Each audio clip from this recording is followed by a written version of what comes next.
Welcome back to the JSFL. We are after the Week 10 podcast, and let's get started with that weekly recap. This Thursday night game, we had the Gila Monsters at the Earthquake. Wow. Earthquake get the final drive to bring it to OT. Gila Monsters get in the field goal range to win the game, and they throw a pick.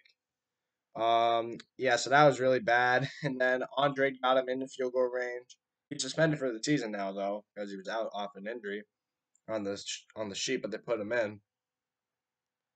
But yeah, then you in LA does what Phoenix did and kicked the game-winning field goal, and then they won. So, and now Phoenix is out of the playoffs because of it, a costly mistake. The Bats at the Bisman just an owning game. The Bats destroyed the Bisman, take them out of the chance to get to the playoffs, and now they just need one more game in there, and they win the division. Then you had the Fish, or no, nope, the Hounds at the Fishers. And another dominating game, Kendall Hastings really just took it to Minneapolis and destroyed Minneapolis. Enforcers at Power, really low scoring game. I think the difference was the injuries on Houston's side. And the Power were just able to beat them at their own game, playing in the trenches defensively. And yeah, it was Taylor Lowe got 24 carries. Houston kept him down pretty well, but he was able to win in Power. I mean, the win at the Nate is an offensive showcase, as we all thought it was going to be. But Seattle's offense was just too much for Kansas City. Seattle's defense started shutting down, and then, yeah, it was just a difference between a good team and a great team. Then there was the Monday night primetime game. Predators at Musicians. Musicians losing another primetime game at home. Predators keeping their playoff chances alive, and this was a good game. And the Predators are now the only team left in the hunt for a spot. So yeah, that's week 10. That is it for the weekly recap as we go to your power rankings. For the power rankings, number 12 is going to be your Atlanta Predators at 4-6. You know, they did get that win, but it's against New Orleans at prime time, and they just like to choke every single time they're on prime time at home. So I don't know, but they did look good with Carl Carroll, so I want to see they could definitely go up. But right now, Atlanta, they're going to be my number 12. 11, right behind them is Minneapolis. Ooh, my. Oh, my. Get pounded by Cincinnati, your own house. I don't know. It just doesn't look good right now for Minneapolis. Really struggling at 3-7 there. Same for New York at number 10. They were getting a little hot, but then they just got hit right back to reality with Charlotte. And yeah, they're 3-7 at number 10. A team at number 9 you wouldn't expect to be number 9 is Phoenix. They are 3-7. Almost beat LA, but that's why they're above these other two teams. But you're 3-7, did that stupid mistake, and yeah, I just expect so much more from Phoenix, and yeah, they're number 9. Number 8 is the 5-5 Charlotte Bats. They're all right, you know, they'll beat the teams they're supposed to beat, but when they get against the higher teams, they're hit or miss. So they're number 8. Number 7, I'm really surprised the Cincinnati Hounds are kind of starting to kick in. Just destroyed Minneapolis, and I want to see what they can do in these next 2 weeks. They're out of the playoffs, but you know it's looking pretty promising for Cincinnati. Number 6 is the 3-7 Kansas City Wind. Seattle just too much for them, but again, very solid team. They're not gonna make the playoffs, but it was a really solid season so far from Kansas City. Number 5, New Orleans, choking against Atlanta. Man, they're a good team, but they're not a great team. You know, I don't know. I don't know if it's skies or what's happening with this team, but they're just choking, man. Number 4 is Seattle. Again, they've been struggling in weeks, but they really took it to Kansas City against the worst defense. But, you know, any offense has a field day against the Wind, you know. 3 is the Houston Enforcers. I mean, the injuries are kind of hurting them, so they're going to drop a spot to the team that was ranked below them last week because they lost to them. But yeah, I mean, Houston's still really good, but they had White out there. They had injuries on the defensive side, especially those linebackers. So yeah, number 2 is the 6-4 Detroit Power. And this is where the point where you see Detroit Power climbing up those rankings because they really get hot at the end of the season. We'll see how the playoffs do this year, though. Number 1, LA. They find a way to get another win, 9-1. And yeah, I mean, they're just cruising, man. LA is unstoppable right now. The playoff picture, the East is the Charlotte Bats. Can lock the division with a win. South is Houston Enforcers. Um, think can they? Yes, they can lock the division with the win as well. LA Earthquake can lock the division with the win. They're the winners of the West right now. In North, the Detroit Power have already locked their division. They're going to the playoffs. They have won the North. Fifth seed is the Natives. Sixth seed is Musicians. They need to win out, and I think they need both teams to lose out, depending. And in the hunt, the only team left is the Atlanta Predators. And we're deep enough where we have the relocation race. Number one in the relocation race, which is the most likely to be relocated to a new city, unless you have immunity by winning the JSL championship, which Phoenix has two of those. Number one is Minneapolis Fishers at 3-7. Two is New York Businessmen at 3-7. And number three is Phoenix Geel Monsters at 3-7, but they have immunity for 2 times. So if they were to get relocated, they would just cancel and it would minus one of their immunities because they got last. So. But they should be good for a while because they won 2 championships. And that is the playoff race in the power rankings. I believe next we have the World MVP race, and yes, we do. So the World MVP race. 10th is Julio Jokes, the running back at the Gila Monsters. 9th is Warren Jones, the quarterback for the Houston Enforcers. 8th, a new one, Kendall Hastings, quarterback of the Cincinnati Hounds. 7th, Sean Richardson, quarterback, Detroit Power. 6th, Taylor Little, running back, Detroit Power. 5th, Brian Tepps, quarterback, Phoenix Gila Monsters. 4th, Roland Lemus, edge rusher, LA Earthquake. 3rd, Chad Harrison, quarterback, Kansas City Wind. 2nd, Ross Williams, running back, LA Earthquake. And number 1, Kermit Poe, quarterback, Seattle Natives. Offensive Rookie of the Year, number 3, Vincent Morgan, tight end, Seattle Natives. 2nd, Jacob Kidd, quarterback, LA Earthquake. And 1st, Chad Harrison, quarterback, Kansas City Wind. Defensive Rookie of the Year, 3rd, Hans Russ, edge rusher, Phoenix.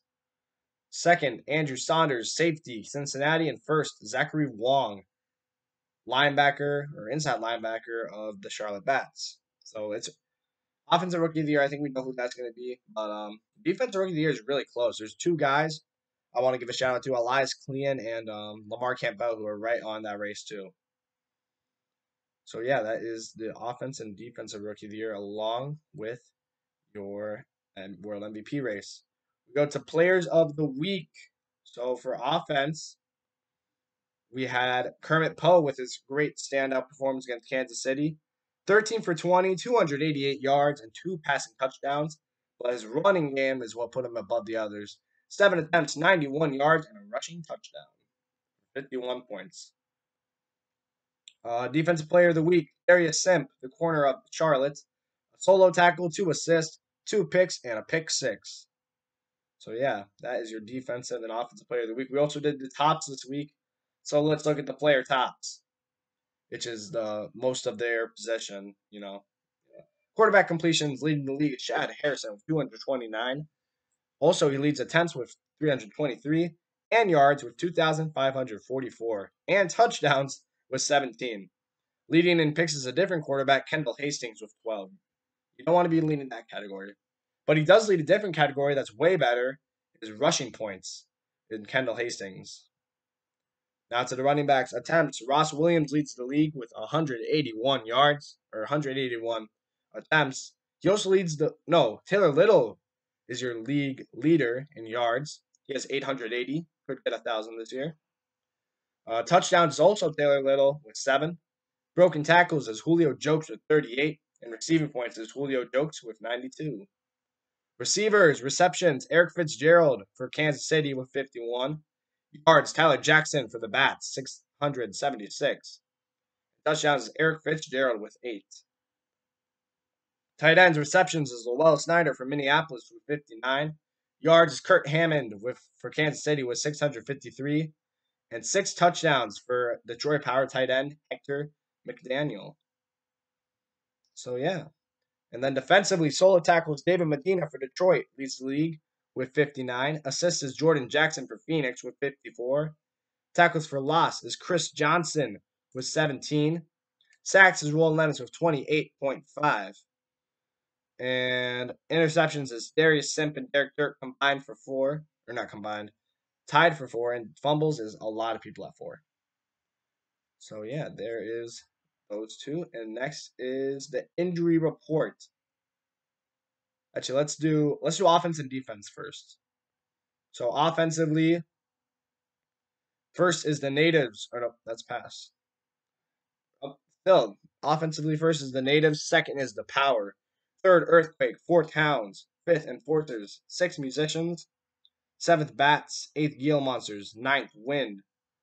10th, fishers. 11th, predators. And 12th, businessmen.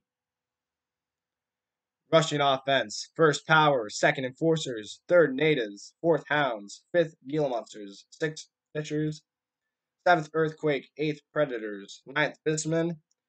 10th, musicians. 11th, wind. And 12th, bats. Pass offense. First, natives. Second, wind. Third, earthquake. Fourth, bats. Fifth, hounds. Sixth, musicians. Seventh, power. Eighth, enforcers. Ninth, fishers. 10th, Gila monsters. 11th, predators. And 12th, businessmen. Defensively, first, musicians. Second, enforcers. Third, businessmen. Fourth, earthquake. Fifth, power. Sixth, predators. Seventh, Gila monsters. Eighth, natives. Ninth, bats. 10th, hounds. 11th, fishers. And 12th, wind.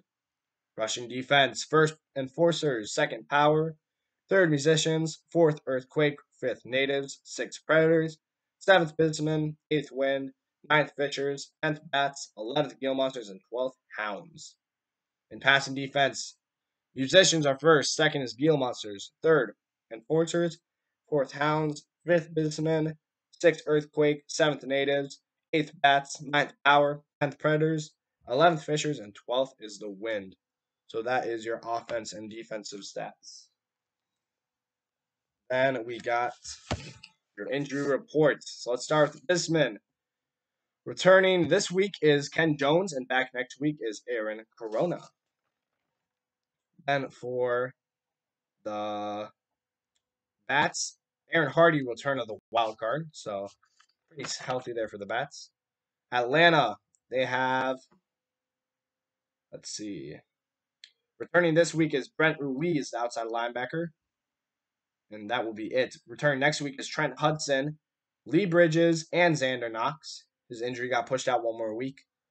For the wild card, it will be Perry Webb along with Trent Savage if they make it. And the championship, if they make it there, will be Joe Parker and Israel Ryans. For musicians, Quentin Spooner back week 12, and Malcolm Perry is out for the season.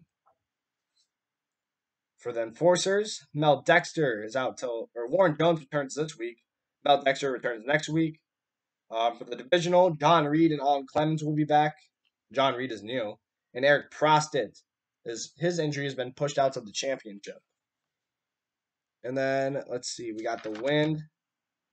Roland Murray is out for the season. That's a new one. But returning this week is Sean Martinez and Luke Frankie, along with Craig Schneider and Dominic Travai. A lot of people back this week. Owen Dickerson is out for the season, and Willie Rogers. Oh, Willie Rogers returns next week. Never mind. For Phoenix, returning this week is Dexter Sex. And that is it. Out for the season, Marcus Johns, along with Esteban Sylvesters. And Brian Tepps and Benzo Crazy return next week. And Chet Wood is out for the season now, too. And then we got LA. LA.